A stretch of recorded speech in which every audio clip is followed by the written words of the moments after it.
네, 안녕하세요. 이루신문의 심인석 기자입니다.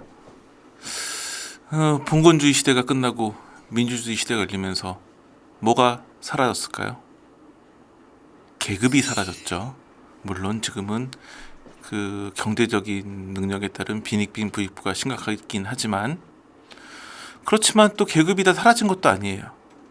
이런 방송 시스템도 보면 철저한 갑에 위치해 있는 우리 PD님, 언제 자를지 모르는 을에 위치해 있는 저 같은 출연자, 이 계급이 존재하죠. 그래서 오늘은 이런 계급 전쟁을 정면으로 다뤄 큰 인기를 얻은 넷플릭스 흑백 요리사 얘기를 해볼까 합니다. 저희 채널에서는 이제 많이 이야기했던 게 그 트롯 오디션 프로그램 이야기하면서 제가 늘 강조했던, 프로그램의 성공 여부를 가리는 건 시청률이 아니다, 다른 중요한 요소가 있다고 늘 강조했던 게 있어요. 뭘까요? 스타 탄생이죠. 그러니까 뭐 기본적으로 그 트롯 오디션 대결만 놓고 봐도 그 TV조선이 워낙 기본 시청률이 딱 그 집토끼가 많으니까. 그렇지만 결국은 스타를 배출하지 못하면 성공했다고 보기 힘들고, 그런 흐름은 보면 이제 그 오히려 시즌 1 미스터 트롯이 엄청나게 많은 스타를 배출하면서, 특히 그 중에서도 스타 오브 스타 임영웅을 발굴했고, 최근에 보면 이제 그 현역가왕전 같은 경우에도 좀 스타를 몇 명 발굴하면서 좀 성공을 했고, 그러니까 어떤 스타를 발굴하느냐가 그 프로그램의 성공 여부죠. 왜냐면 그때는 매주 시청률 경제 가지고 막 얘기를 하지만, 그거는 지나고 나면 잊혀지는 개념이고, 몇 년이 지나도 몇십 년이 지나도 아마 미스터 트롯 같은 경우에는 임영웅이라는 스타명으로 기억이 되는 프로그램이 될 거예요. 대단히 성공한 프로그램이죠. 저는 그런 측면에서 흑백 요리사는 굉장히 성공한 프로그램이다.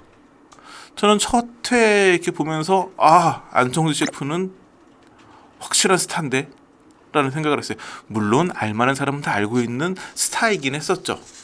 그 우리나라의 유일한 미쉐린 가이드 3스타인 모스 서울의 그 오너 셰프이고, 그렇기 때문에 요식업계 굉장히 유명한 사람인데, 여기 제가 가격표를 알아보니까 런치 세트가 20만 원대, 저녁에는 뭐 30만 원대 후반, 그러니까 뭐 일반인들이 잘 접근하기 좀 어려운 그런 좀 비싼 파인다이닝 레스토랑이고, 그렇기 때문에 그러니까 저는 사실은 안성 셰프를 잘 몰랐는데, 방송에서 보면 80명의 그 흑수저 군단은 대부분이 알고 있을 만큼 그냥 아는 정도가 아니라 뭐 엄청난 스타를 보는 듯한 눈빛을 보이더라고요.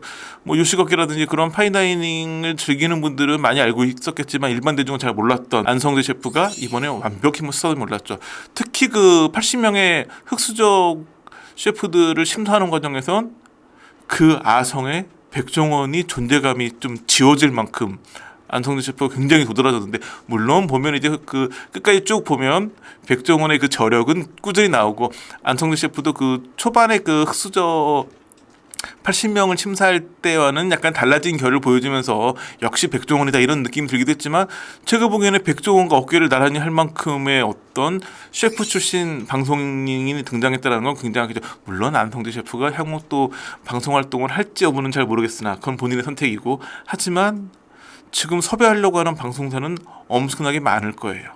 뿐만 아니라 백수저 셰프들도 20명 중에 방송 활동 많이 했던 잘 알려진 분들도 있지만, 사실은 이제 그 안성재 셰프처럼 요식업계에서는 잘 알려졌지만 일반인들 잘 몰랐던 분들이 있었고, 80명의 흑수저 셰프 중에도 마찬가지로 이미 좀 유명한 분, 뭐 유튜브에서 유명한 분도 있었고, 방송 활동 좀 했던 분들도 있지만 모르는 얼굴이 대부분이었고, 그러다 보니까 100명 중에 그래도 몇십 명 정도는 좀 이름이 알려진 유명인급이었다고 해도 상당수는 좀 모르는 정말 제야의고수들이었거든요. 이들 중에 상당수가 스타가 됐죠. 그러니까 제가 봤을 때는 초반에 빨리 탈락한 흑수저 셰프들 같은 경우에는 방송 활동을 해도 될 만큼 유명세를 확 얻었다고 보기는 어렵겠지만, 아마 본인 레스토랑은 굉장히 잘 될 거예요. 그렇지만 제가 보기에는 이미 수십 명의 셰프가 방송사에 섭외를 할 만한 수준에 다다랐거든요. 그런 부분은 굉장히 큰 변화죠. 이게 2015년을 전후해가지고 한때 방송가에 굉장히 요리 예능이 대세였던 시절이 있었어요. 뭐 대표적으로 기억나는 게 뭐 냉장고를 부탁해, 수요미 식회, 한식 대첩도 있었고, 국가대표라는 프로그램도 있었고, 이렇게 셰프 출신 방송인들이 나와가지고 굉장히 화제가 되고 인기가 많았던 프로그램들이 있었는데, 요즘에는 이런 프로그램이 거의 없어요. 물론 방송 활동을 하는 셰프 출신 방송인들이 여전히 남아있긴 하지만, 예전처럼 그들이 주류인 프로그램은 거의 없어지고, 뭐 신상 출시 편스토랑, 그리고 뭐 삼시세끼, 서진이네, 현묵카세, 이런 프로그램들의 특징이 뭘까요? 요리 예능이긴 한데 전문 셰프 출신이 나오는 게 아니라 요리 잘하는 연예인들이 나오는 프로그램이죠. 왜 이렇게 흐름이 바뀌었을까요? 방송가에서 사라지기 시작. 그게 아니라 사라지진 않았죠. 여전히 많이 있어요. 지금 있긴 있는데 최현석 셰프나 이런 분들 사라진 건 아니었잖아요. 이런 어떤 셰프 출신의 방송인들이 수가 너무 제한돼 있다 보니까 이들을 가지고 할 수 있는 거에 한계가 있는 거예요. 어느 순간에는 좀 식상해지기도 하고, 그러니까 차라리 그러면 요리 잘하는 연예인이 낫겠는데 이런 식으로 바뀐 거였는데, 이번에 흑백 요리사를 통해 가지고 새로운 셰프 출신 방송인으로 갈 만한 분들이 굉장히 많아졌어요.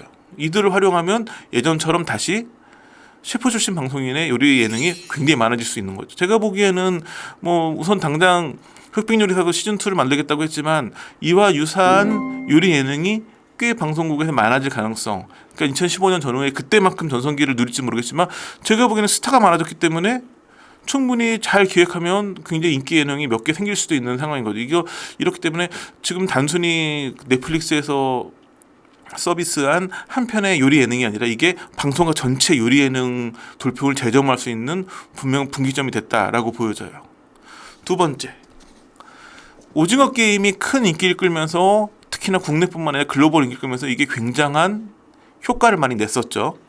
이번에 보면 이제 그 흑백요리사 같은 경우에도 글로벌 흥행에 성공하면서 이런 부분들이 굉장히 많은 효과를 가져올 거로 보여지는데, 제가 봤을 때 가장 두드러지고 좀 빠른 효과는 안 그래도 지금 전 세계적인 열풍에 올라타 있는 K-푸드 산업이 굉장히 도움을 많이 받을 것 같아요. 이미 K-푸드가 전 세계적으로 굉장히 인기를 얻고 있는데 이런 예능이 하나 인기를 얻으면 또 한국 음식에 대한 관심이 높아지면서 맞아, 누가 뭐 먹어봤더니 맛있더래 뭐 이러면서 뭐 김밥이라든지 뭐 우리 많이 알고 있는 뭐 그 매운 라면이라든지 뭐 이런 부분 K-푸드 산업이 더 탄력을 받을 것으로 보여지고, 또 하나는 K-요리인데 사실 가장 좋은 건 나 이번에 한국 여행을 할 계획이 있는데 이 흑백요리사에서 봤던 이 셰프의 레스토랑 가보고 싶어. 그걸 뛰어넘어서 해외여행 가려고 하는데 흑백요리사 너무 재밌게 봐가지고 난 그 셰프가 나오는 레스토랑 가기 위해서 한국에 갈래. 이런 식으로 한국 관광진흥에 도움을 준다면 굉장히 큰 의미일 것 같은데, 이거는 희망사항이지만 가능성은 낮아 보여요. 왜 그럴까요? 예약이 너무 힘들어요. 당장 저도 가기 쉽지 않고 당장 내수도 쉽지 않을 만큼 예약이 밀려있기 때문에 외국인들이 보고 온다고 해가지고 또 뭐 쿼터제 둬가지고 외국 관광객 20%를 무조건 판다 이렇게 하면 난리 나겠죠. 그러니까 이거는 쉽진 않아 보이는 부분이긴 하지만 그래도 어느 정도 10명이라도 100명이라도 흑백요리사 때문에 관광객이 많이 들어오면 좋은 일이긴 하겠죠. 근데 이런 부분은 좀 한계가 있고, 또 하나는 중식, 한식, 뭐 이탈리아식 많이 나왔지만 결국 끝까지 갔을 때는 파인다이닝 위주였거든요. 그러다 보니까 파인다이닝 어떤 열풍 이런 게 가장 셌는데, 미슐린 3스타 레스토랑이 우리나라에는 한 군데밖에 없어가지고 그 모수의 셰프가 심사위원으로 나왔는데 해외에는 3스타도 많고 2스타, 1스타 많죠. 그렇기 때문에 굳이 한국에까지 그걸 계기로 오는 거는 좀 쉽지 않아 보이긴 해요. 그러니까 이게 한식을 위주로 한 요리 예능이 글로벌 흥행을 했다면 사실 관광 산업까지 연계될 가능성이 굉장히 높았을 거예요. 근데 그렇지는 않았기 때문에 그런 부분은 한계가 있어 보인다. 또 하나 기대할 수 있는 부분은 낙수 효과. 쉽게 말해서 파인다이닝 같은 경우에는 일반 대중이 모두 대중적으로 즐기는 요식업은 아니었거든요. 고가이기도 하고 그렇기 때문에. 근데 이런 프로그램을 통해 가지고 파인다이닝 시장에 대한 대중의 관심사가 높아져가지고 여기 나왔던 셰프들이 하는 레스토랑은 예약도 힘들고 굉장히 비싸지만 다른 파인다이닝 레스토랑도 많이 있으니까 그런 곳까지 좀 장사가 잘 되면 그런 낙수가 될 텐데, 지금 봐서는 그렇지는 않은 것 같아요. 출연했던 셰프들의 레스토랑은 굉장히 예약이 힘들지만 다른 파인다이닝 레스토랑까지 그런 낙수 효과가 가지는 않는 것 같고, 이런 부분에서 가장 좀 눈길을 끌었던 프로그램은 과거 SBS 백종원의 골목식당인데, 골목식당은 그 골목에서 방송에 출연하는 몇몇 가게 외에도 그 이 지역 상권을 살리기 위해서 백종원 씨가 굉장히 노력했고 그런 부분 효과가 있었는데, 사실은 그런 걸 굉장히 포커스를 뒀던 골목식당도 그 기간이 굉장히 짧았고 낙수 효과가 그리 크진 않았거든요. 오히려는 뭐 그 동네에서 그것 때문에 좀 분란이 생기기도 하고 그런 안 좋은 뉴스도 좀 있었기 때문에 방송으로 이렇게 뭐 요식업계에 낙수 효과까지 기대하는 건 어려워 보이긴 하지만, 그런 부분도 기대는 할 수 있어서 좀 아쉬운 부분이 있는 것도 사실이에요. 그런 상황에서 이제 시즌 2를 만든다는 소식이 들려오고 있기 때문에 이런 부분을 좀 더 채울 수 있는 부분이 뭐가 없을까. 근데 사실은 제가 아는 방송 관계자분들한테 물어보니까 그런 얘기를 하더라고요. 처음부터 파인다이닝을 제작진에서 민 건 아니었다. 한식, 중식, 뭐 이탈리아식, 뭐 굉장히 다양한 그런 분야의 셰프들이 나왔고, 또 하나 식재료는 굉장히 한국스러운 게 많았거든요. 그러니까 굉장히 한국스러운 뭐 홍어를 파인다이닝 하는 셰프들이 요리하기도 하고, 마지막에 그 지옥 대결이었나 거기서는 두부를 가지고만 하는 게 나오기도 하고, 그러니까는 재료나 뭐 여러 가지 소재나 이런 거에서는 파인다이닝이 중심이 아니었는데 결국은 결승까지 오르고 파인다이닝 셰프들이 굉장히 저력을 선보이면서 가장 높은 계단에 오르고 화제를 모으면서 그쪽으로 중심이 갔는데, 시즌2 같은 경우에도 똑같이 파인다이닝에 포커스가 간 기획 의도는 아니기 때문에 다른 분야에 진정한 고수들이 출연하셔가지고 그 굉장한 실력을 뽐내주신다면 그런 흐름이 달라질 수 있겠죠. 저의 바람이라면 또 한식적인 재료를 많이 쓰니까 한식 셰프들 중에 잘하시는 분들이 엄청난 저력을 선보이신다면 글로벌 한식 돌풍을 일으킬 수 있는 계기도 될 수 있을 텐데, 이렇게 또 의도하는 건 또 프로그램의 재미를 반감시키는 것이고, 그거는 이제 그때 봐야겠죠. 제작진 얘기를 들어보면 가장 눈길을 끄는 건 이미 섭외가 들어간 셰프 한 명을 공개를 했어요. 그 지난 15일 날 그 제작진이 이제 그 기자들 만나 간담회 같은 자리를 마련했는데, 그 자리에서 모은솔 작가가 시즌 끝나자마자 고든 램지 쪽에 섭외를 시작했다. 섭외 1순위다. 고든 램지는 굉장히 해외 유수의 요리 예능 프로그램 출연한 적이 있죠. 독설가로 유명했고 심사위원으로 굉장히 유명한 분이었죠.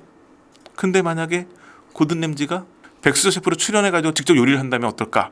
그래서 지금 이제 섭외도 심사위원이 아니라 참가자로 섭외를 하고 있다고 하거든요. 전 또 하나 볼거리. 안성재 셰프가 이번에는 심사위원이 아니라 백수저 셰프로 출연하면 어떨까? 가능성이 뭐 고든 램지도 그렇고 커 보이진 않지만 그런 여러 가지 상상을 할 수 있는 상황이 됐고, 제 생각에는 좀 더 K푸드 산업에 힘을 실어주기 위해 가지고 그 유명한 K푸드들 있잖아요. 뭐 매운 라면이라든지 뭐 초코파이라든지 뭐 이런 걸 가지고 요리하는, 그러니까 이번에 편의점 미션이 있었는데 그렇게 해외에서 많이 팔리는 한국의 대표적인 K푸드를 가지고 뭔가 요리하는 미션 같은 게 주어진다면 K푸드 산업에 더 불을 붙일 수 있지 않을까.